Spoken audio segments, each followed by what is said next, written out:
পুরাণ অনুসারে ভগবান শিব স্বয়ং মাতা পার্বতীকে বলেছিলেন, যে যে উপাসক এই পারদ শিবলিঙ্গ পূজা করবে, আমার আশীর্বাদ সবসময় তার উপর থাকবে।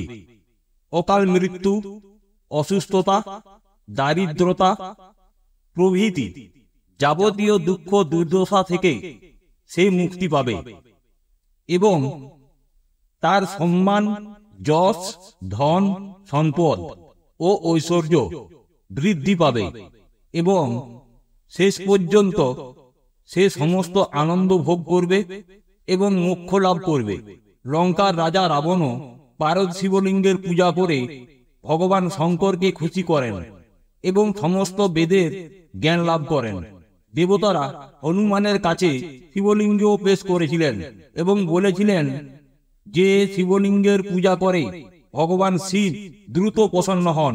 ভগবান বিষ্ণুও শিবলিঙ্গের পূজা করেন এবং ভগবান শিবের কাছ থেকে অনেক ক্ষমতা লাভ করেন এবং অসুরদের বধ করেন। পারদ শিবলিঙ্গের সবচেয়ে গুরুত্বপূর্ণ বিষয় হল, উপাসকের উপর কোনো সংকট দেখা দিলে এই শিবলিঙ্গ নিজে থেকেই ভেঙে যায়।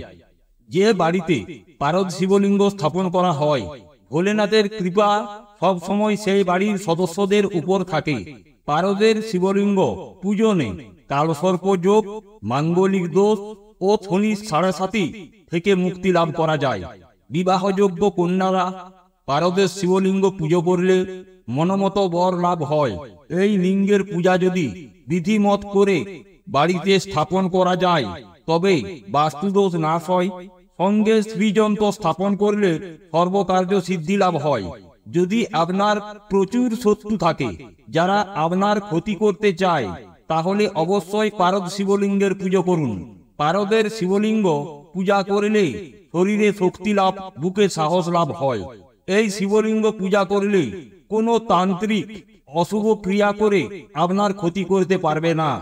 অকাল মৃত্যুর হাত থেকে বাঁচতে পারদ শিবলিঙ্গের আরাধনা করা প্রয়োজন। পারদ শিবলিঙ্গের পূজায় সর্বরোগ মুক্তি ঘটে। শিবলিঙ্গে জল অর্পণ করলে মানসিক সমস্যা দূর হয় এবং মানসিক শান্তি পাওয়া যায়।